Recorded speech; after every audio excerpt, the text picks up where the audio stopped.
सो anime lovers pro levelling season 2 का episode 9 finally release हो चुका है। लेकिन अगर तुम भी इस एपिसोड का बेसब्री से इंतजार कर रहे थे तो कमेंट में जाकर यस लिख दो। तो चलो बिना किसी देरी के वीडियो को शुरू करते हैं। एपिसोड की स्टार्टिंग में हम देखते हैं जिन्बू खड़ा है डीमन कैसल के 100 फ्लोर पर और उसे मिल चुका है purified blood of demon monarch. और यहाँ पर आगे जिन्बू के पास एक नया नोटिफिकेशन आता है, क्राफ्टिंग ऑफ एक्साइलर ऑफ लाइफ। इसका जो सक्सेस रेट है वो उसकी इंटेलिजेंस लेवल पर बेस्ड है। अब ये चीज सुन के जिन्बू थोड़ा सा शॉक था क्योंकि उसे ये बात पहले नहीं पता थी। अगर उसे पता होती वो अपने इंटेलिजेंस लेवल को पहले ही अप कर लेता। फिर भी जिन्बू रिस्क लेकर अपने क्राफ्टिंग ऑफ एक्साइलर को यस कर देता है और crafting of elixir life of elixir craft होना शुरू हो जाता है। और यहाँ पर जिन्बू थोड़ा सा शॉक में था और उसे डर भी लग रहा था कि क्या ये हो पाएगा, बट फाइनली वो सक्सेस हो जाता है। आगे आयन उस ड्रैगन की बॉडी लेकर आ जाता है जिसे जिन्बू ने मारा था और उस ड्रैगन को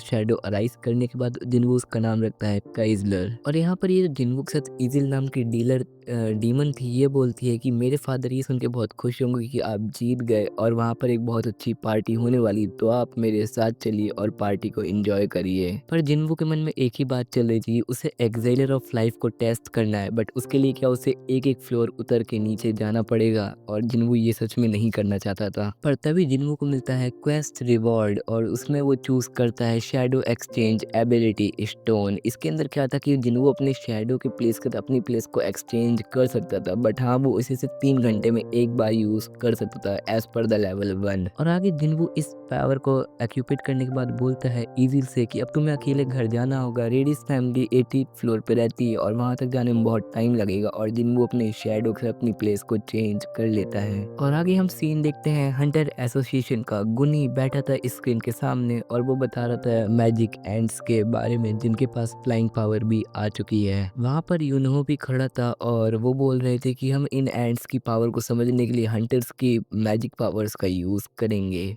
और क्योंकि जैसा कि तुम सभी को पता है फोर्थ जो हमारी रेड है जेजू आइलैंड की वो शुरू होने वाली है, इसलिए सारे 10 एस रैंक हंटर्स के साथ कांटेक्ट किया जा रहा था, बट जिन्बू का कांटेक्ट नहीं लग पा रहा था। और यही सेम बात गुनही यूनो से पूछता है और यूनो मना करता है कि नहीं अभी तक उससे कोई कांटेक्ट नहीं हो पाया। आगे हम देखते हैं जिन्बू हॉस्पिटल पहुंच चुका था और वो अपनी मॉम के पास बैठा था, बट यहाँ पर एक छोटा सा फ्लैशबैक दिखता है क्योंकि जिन्बू की मॉम की गर्दन पर एक जले हुए का निशान था।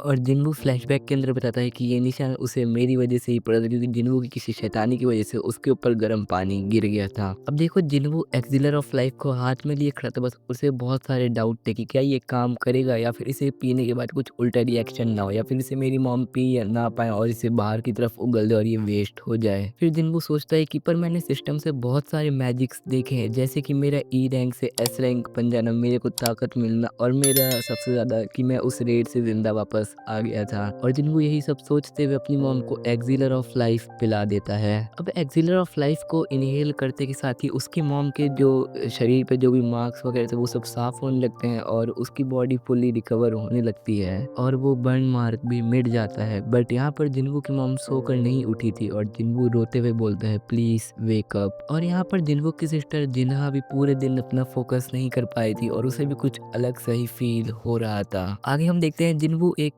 रोते हुए आंख बंद कर लेता है, बट काफी तेज रोशनी से जब वो अपनी आंखें खोलता है तो उसकी मॉम उठ चुकी थी। और उठते के साथ ही वो एक सवाल पूछती है, तुम ही जिन्बू हो ना, मैं कितने टाइम से सो रही थी। और वहाँ पर जिन्बू से बताता है कि आप पिछले 4 सालों से सो रही थी। और जिन्बू की मॉम उसे थैंक यू बोलती है और उसके गले लग के दोनों रोने लगते हैं। और ये सीन सच में भाई सोलो लेवलिंग की पूरी सीरीज का सबसे इमोशनल सीन लगा मुझे अब तक। फिर उसके बाद उसकी मॉम जिन्हा के बारे में पूछती है और वो बोलती है कि तुम्हारे शरीर पे इतने घाव कैसे हैं। ऑब्वियसली भाई वो 100 फ्लोर डीमन कैसल से होकर आया तो वहाँ पर घाव होना तो पक्की बात थी। जिन्बू भी रोते हुए बोलता है कि मैं बिल्कुल ठीक हूँ, मुझे कुछ नहीं हुआ। और सच में बहुत ज़्यादा रो रहा था, बट यहाँ पर जो एनिमेशन का काम है उसमें शायद रोने के जो इफेक्ट्स हैं वो सही से वो डाल नहीं पाए, मतलब जिन्बू के इमोशंस को सही से डिलीवर नहीं कर पा रहे थे। नो डाउट आंसू पूरी तरह से बह रहे थे, बट जो एक रोने का इमोशन होता है वो जिन्बू के फेस पर नहीं दिख रहा था। और यहाँ पर हॉस्पिटल में अफरा तफरी मच जाती है कि जिन एक ऐसी पेशेंट है जो कि इटर्नल स्लीप से जग गई है और उसकी बॉडी में कोई भी एबनॉर्मल एक्टिविटीज नहीं हो रही है।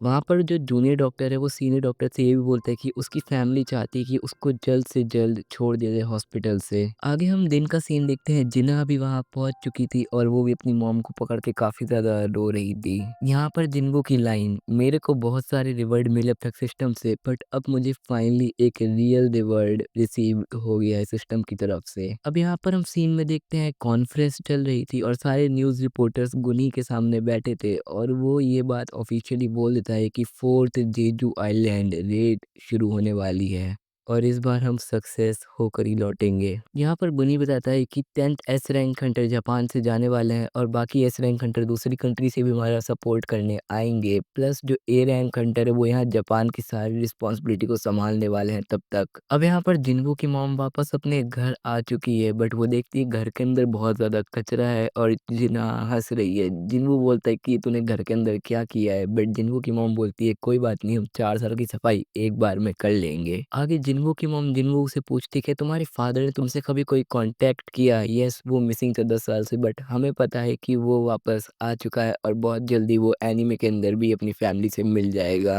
पर जिन्गू को यहाँ पर एक डर था कि मैं एक एस रैंक हंटर बन के अपने घर वालों से इतना दूर जा चुका हूँ जितना दूर मुझे कभी नहीं जाना चाहिए था। अब मेरी रिस्पॉन्सिबिलिटी किसी नॉर्मल हंटर की तरह सिर्फ अपने घर वालों के लिए नहीं बल्कि पूरे जापान या फिर पूरे वर्ल्ड लेवल पर जा चुकी है। यहाँ पर जिन्गू की मॉम जिन्गू को बताती है कि तुम्हारे पापा एक फायर फाइटर थे, बट यहाँ पर भाई मैं ये सोच रहा हूँ कि अगर वो एक फायर फाइटर था तो वो एक एस रैंक गेट के अंदर कर क्या रहा था जहाँ से वो निकल के डोंग सुक को मारता है। अब देखो यहाँ पर हंटर एसोसिएशन के अंदर थॉमस एंड्रे नाम के एक नेशनल हंटर की बात चल रही थी जो कि अमेरिका से है। वैसे तो वो किसी भी चीज़ में इतना इंटरेस्टेड नहीं होता, बट वो जेजू आइलैंड के लिए आ रहा है। यहाँ पर सब शौक थे वो ऐसा कर क्यों रहा है आखिरकार। यहाँ पर गुनी फिर से पूछता है क्या जिन्हू से कोई कांटेक्ट नहीं हुआ, और वहाँ पे उन्हें पता चलता है कि जिन्हू से कांटेक्ट हो गया है और वो बहुत जल्दी हंटर एसोसिएशन पहुंचने वाला है। आगे गुनही जिन्हू को बताता है उसके वहाँ पर आने के बाद कि हम 4 दिन बाद इस रेड मिशन के लिए निकलेंगे और इसमें तुम्हें भी हमारे साथ चलना होगा।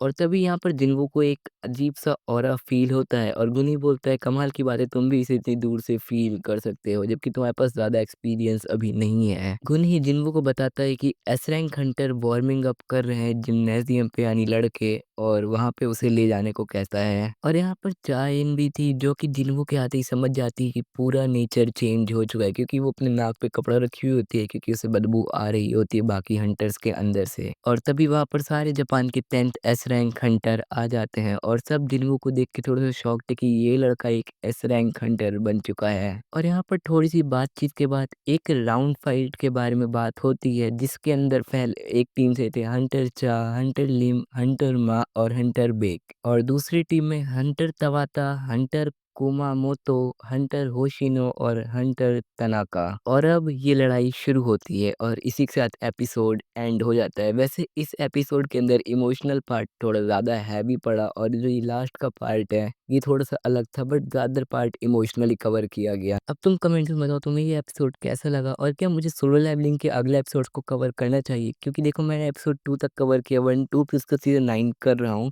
बट अगर तुम चाहते हो कि मैं कवर करूँ तो मैं कवर कर सकता हूँ। तो मिलते हैं मेरी अगली वीडियो में। तब तक के लिए अगर तुम्हें जानना है कि अगर रैंक गोकू के पास डीमन स्लेयर मार्क होता तानजीरो के जैसे तो क्या वो अकाज़ा से जीत सकता था? तो तुम मेरी लेफ्ट वाली वीडियो जाकर देख सकते हो और चैनल को सब्सक्राइब करना मत भूलना। मिलते हैं तुमसे नेक्स्ट वीडियो में, तब तक के लिए सायोनारा।